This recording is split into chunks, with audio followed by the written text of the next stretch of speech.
Hi, my name is Lisa Wade, and today I'm starting a five-part series on the art of soulful surrender.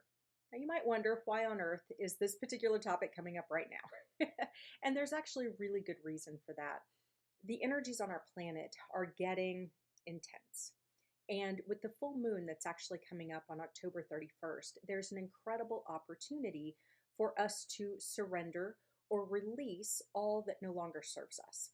Between October 31st and the end of the year, we really are in this incredible period where the energies that are coming onto our planet will assist us in letting go of those things that are heavy, dense, hurtful, painful, all those things that do not serve us and that stand in the way of us aligning most closely with our soul and that stand in the way of our joy and our own happiness and our ability to actually get along with others and enjoy the company of other people. So those energies are there, it's happening, and it's up to us to decide how we work with those energies. For those who are clinging onto control, who are clinging onto the past, who are clinging on to every little hurt and frustration and irritation in their life, this is going to be a particularly difficult time period. For people who are interested in allowing all of these frustrations and situations to rise to the surface, to look at them, to face them, to deal with them, and transmute them, this can be a time of great freedom and of great personal transformation.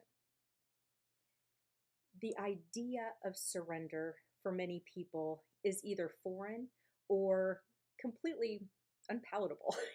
How many of us actually like the thought of, hey, let's surrender? In our culture, it's so often been tied to waving the white flag, giving up, being defeated, those kinds of things. And we tend to be a culture that loves control, loves to have control of our own life, loves to even sometimes control other people, control our emotions, control how we're showing up in the world, put on that mask to keep safe.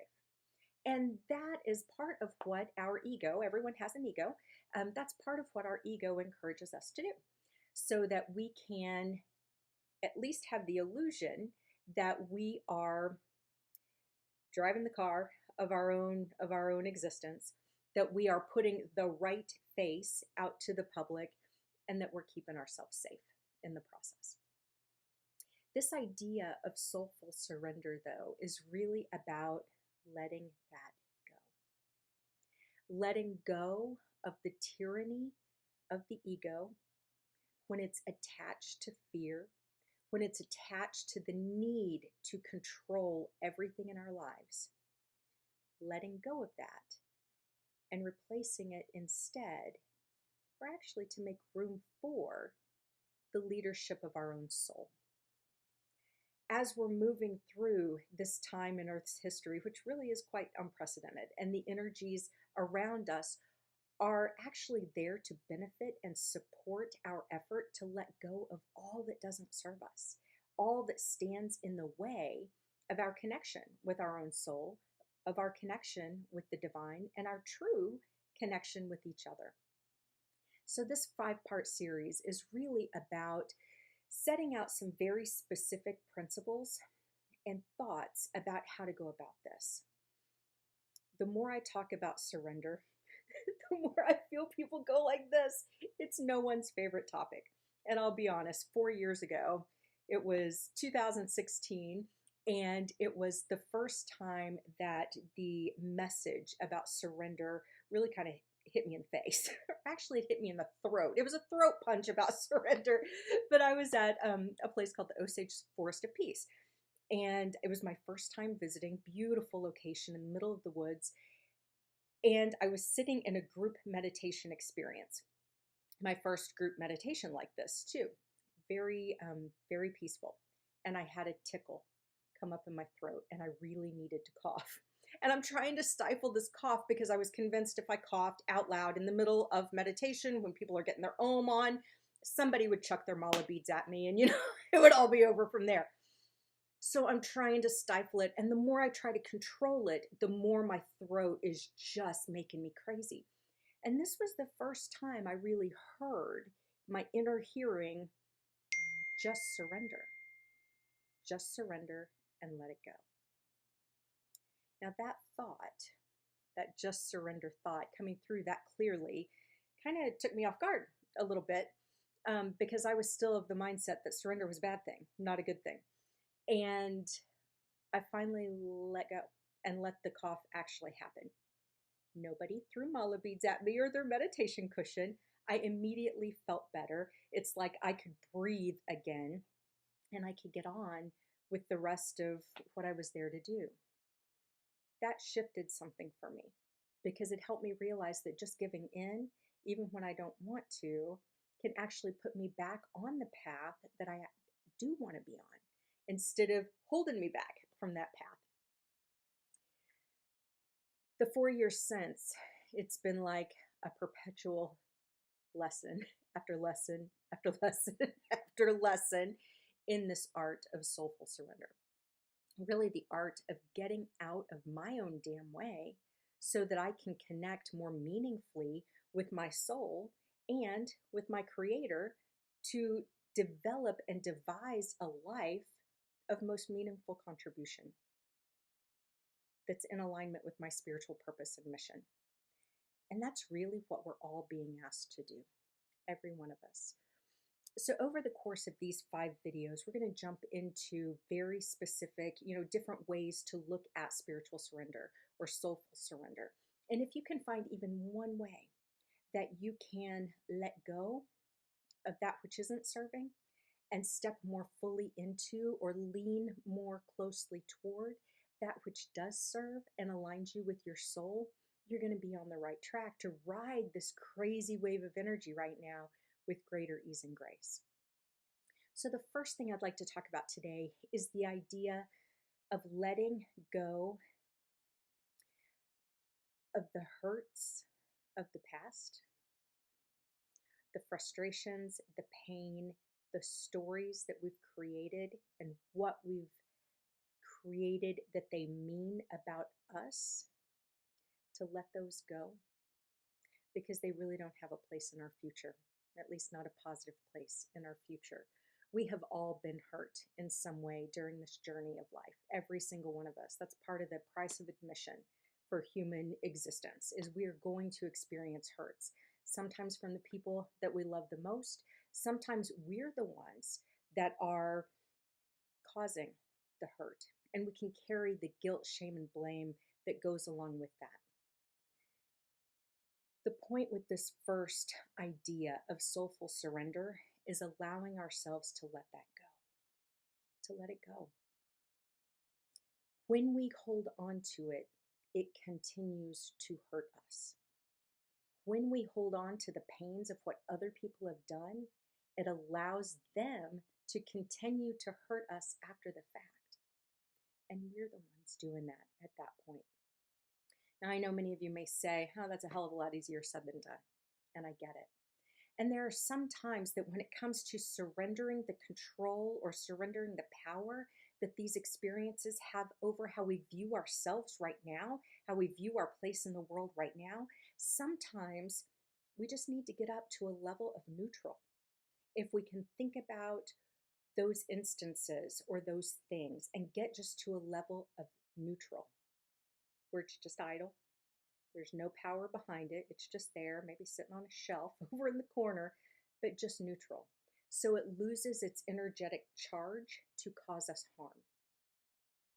If we want to take it a step further and look to actually transmute the experience, turn that pain into something more positive, some of us with some instances really can't get beyond neutral. That's as as much as we can hope for.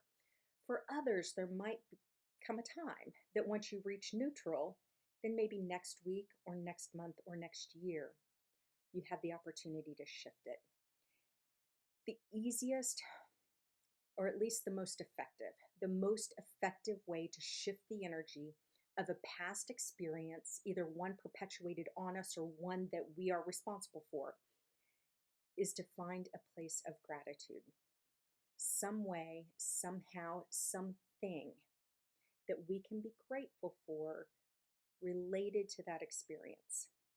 I know for some of you, you might be thinking of the experience that you have in mind and be going, there's no damn way I can be grateful for anything related to that.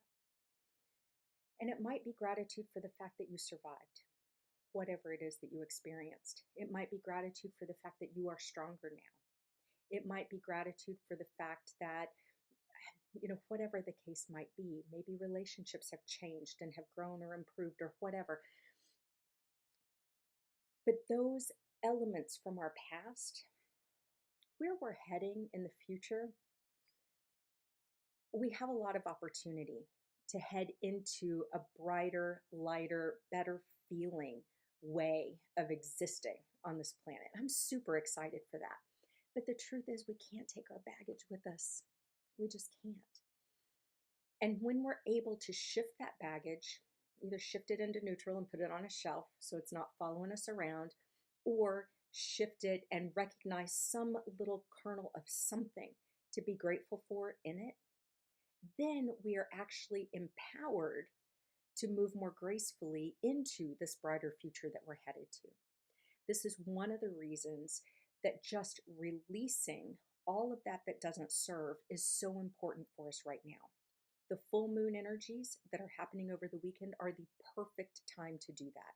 If you know of things that you're ready to release, you might even consider writing them down on a piece of paper, taking them outside, throwing them in a fire pit, burning them over a candle, whatever, just to symbolically and almost ritualistically release the charge of those things over your thoughts, over your emotions, over your energy, so that you can be freed up to move into the future from a more liberated, powerful place. So this is number one, surrendering our tight hold on those attachments of the past and the stories that we tell ourselves about them and what we've made them mean about us as human beings. This is just part one. So in the next few parts, we're going to be looking at part two is really going to be focusing on surrendering the need to be right and prove others wrong. That's part two. Number three will be surrendering the need to try to control what other people think about us or our fears about what others may think about us. Number four, surrendering our fear of the future. And instead of trying to control every single outcome, moving from a place of fear into a place of faith and actually allowing the leadership of our soul to be what drives that train. And then finally, in the fifth part of this series, I'll talk about an equation that I was basically given about active surrender. The whole conversation about surrender, I'm like, God, I hear you. I don't know how the hell to do that. I don't know how to do it. So I was given an equation. This is how you soulfully surrender. And I will share that with you in part 5. So please, if you're watching this video, I'd really appreciate if you'd subscribe to the YouTube channel, get notifications so you know when each of these videos come out. If you have any questions or comments, please put them down below. I'd love to hear what's on your mind about all this. We are in a potent time to let go of all of the stuff that feels bad, that doesn't serve us, and we need to. And if I can support you in helping you to do that with greater ease and grace, that's exactly why I'm here and exactly why I'm doing this series. So I look forward to hearing from you. Please subscribe and hit the bell for notifications, and I will see you next time.